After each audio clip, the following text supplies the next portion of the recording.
There's a lot of reasons why motorcycle riders crash, especially in town, and a lot of it's going to have to do with the other vehicles. Now, a lot of people are saying, well, I had to layer down or the vehicle caused me to crash. We're going to kind of take that away and we're going to realize, hey, a lot of this stuff we have full control over. So panic braking is going to be the biggest issue in both of these videos, but that's just one symptom. We're going to go over all the other symptoms of motorcycle crashes and figure these out so we don't do them ourselves. So let's go ahead and jump into this first one.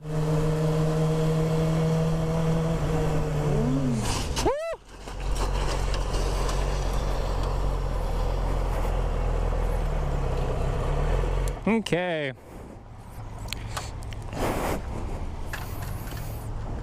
You good? Yeah.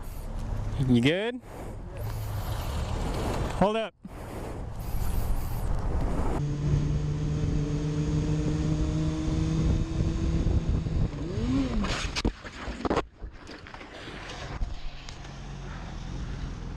Shit. Pretty interesting case here. Now what we have is 2 point of views, so that's really good for a learning example, so we can see, like a third party looking at the crash, and then we can see the person actually crash themselves. So the first part is going to be that third party. It's going to be the rider that didn't crash, and we're going to watch what happened. So right there we have the brake lights. Now that's going to indicate that the car in front or the truck in front is wanting to do something. You can kind of see and do a little of investigative work that you can see that there's, going straight. I think it says David or Davis and then going left. So we don't know if this guy's making a decision to turn whatever way or something's just in front of him. So we don't know that, and we're going to talk a little bit more about that real soon. So he's going to get to this point right there, and that is when he perceived and then he reacted. So about right here, he slammed that front brake, and that's when it dumps. Look at the total stopping distance. That's not going to be good enough for any type of braking maneuver. Maybe slowing down enough not to hit, but not stopping in time if this guy slams the brakes. We're going to talk a little bit more about that pretty soon. So there's the initial impact, and guys, this is where you wear gear, okay? Remember, to be a smart rider, you need to have gear itself, acquire and utilize it. So make sure you wear gear to hopefully minimize as much damage to your body as possible. Good thing he's wearing his helmet, because that would have been easily a skull fracture, but it still can be a traumatic brain injury. So be very careful. He does have a jacket on. I believe those are just regular pants, though. You got to protect the legs and hips and everything, okay? So we're going to keep moving forward. The guy tells him to stop. His buddy with the camera on this section right here did a very good job of kind of keeping it calm and understanding what's happening. So kudos to you, man. Very good. So this is right where we're at, okay? Let's get a little bit further. There we go. So can you see around this vehicle? That's going to be the biggest thing, okay? So line of sight is extremely important for motorcyclists. Vision is extremely important. If you can't see the hazards on the road, like any potholes or cars wanting to come or anything, how are you riding? I don't understand that, especially if you're zoned out. Remember, your brain can also dictate what you're looking at. If you're zoned out, staring at your phone or staring at your Speedo or just kind of talking to your friends behind you like this, it's not going to help you out. So make sure you're zoned in, focused on what you want to do, okay? So about right here, I'd be in orange stage. If you don't know what orange stage, I do have the awareness chart on the bottom right. That's the situational awareness chart that I use. And I do have a video explaining every little different thing about it. Make sure you check it out. Link will be in the description. But the reason why I'd be in orange stage is because I'm in a blind spot right here, and I don't have good vision up front. What you can do is move a little bit more to the right so you can actually see way past the vehicle. The reason why I say that is because I don't want to react to this vehicle right here, the one right in front of me. I want to react to the vehicle in front of this vehicle. That way I have the same exact perception and reaction time as this truck. Does that make sense to you guys? I want to react way ahead, not right here. That's going to give me the same perception, same reaction, and same total stopping distance basically as the vehicle in front of me. Put 2 and 2 together. That's how I ride. I make sure I have good vision and good line of sight. So about right here is when the truck perceived and reacted to something that is in front of the truck. I want to react right now when I see it with this guy, okay? It's almost like being side by side, but I'm behind. So make sure you move it off to the side. About right here is when he perceived and reacted. So probably about right here, he perceived, and then he reacted right there with the handlebar movements and applying the brakes and clutch. That's a panic. You see how both hands reached and pulled?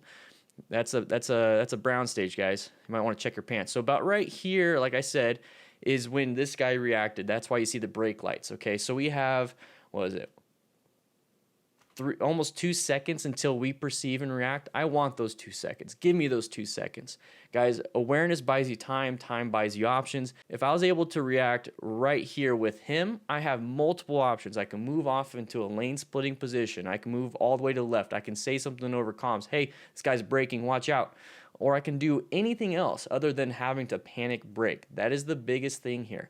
So now that you understand that, we're going to check the next video, and I want you to apply those principles that we just talked about in this one to that one, and we're going to go over something a little bit different. So now we're going to have multiple skills to use during our commute to work or leisure riding.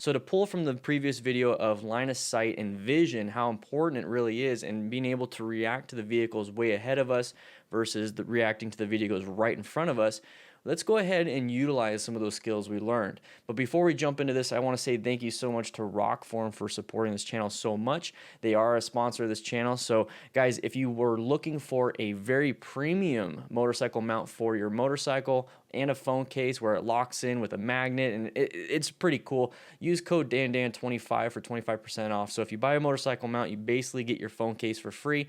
I use the pop sockets. I use all of it. I use everything from Rockform. I absolutely love it. With that said, though, use code DanDan25 for 25% off. We're going to jump into this one, and when I talk about vision and line of sight, just take a look at this image right here. We have nothing. We can't see to the right. We can barely see to the left, and there's not much to see to the left outside of oncoming traffic. To the right, I'm really concerned about anybody opening their doors. I'm really concerned about anybody peeking out. It's just really freaky. So when I get that gut feeling of, man, I just can't see, that puts me in automatic orange stage. Okay, orange stage is when you assess that there is a possible threat. There's an area of threat around you, and you're kind of on edge and ready to go. You're not in yellow stage where you're zoned in and having a good, relaxing time. In this situation, you're just really trying to figure out what's going on. And if I have to figure out what's going on while I'm riding at speed, I don't like that. So I'm going to slow it down. It's a lot like trying to figure out where the sign is or the house number is when you're following the GPS and you turn down the audio and you slow it down. You're like looking around. That's how I act right here. Too much bandwidth, too much I have to take in, and speed's not going to help me. High speed's not going to help me. So what I'm going to do in this situation is slow it down, roll off the throttle a little bit. I don't need to apply the brakes right now. Just roll it off.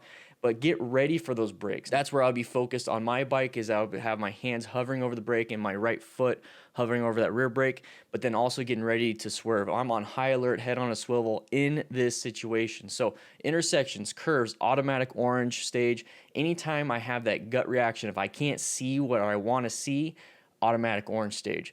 So we're gonna move forward right here, and then last second, man, this thing just comes out. And that's the biggest problem with not having good vision, and this is why I want you to burn this into your memory, is that if you don't have good vision, you're not gonna see what's gonna happen. So it's really hard to find patterns in situations like this, but here's the one pattern where I want you to go into orange stage. If you can't see anything to your right or to your left, guess what? You don't know if anybody is coming from the right or the left. So this is where you need to be in orange stage. Slow down so that you decrease your total stopping distance, and your perception reaction is already going to be really quick because you're already covering those front brakes and you're ready to go because your head's on a swivel, and you put yourself in a situation of paranoia almost in this type of stuff. Once you pass all this, go back to yellow stage where you're zoned in, but you're having a good time, relaxing, no paranoia. There's times and places where you need to be paranoid of a vehicle wanting to jump out and get you.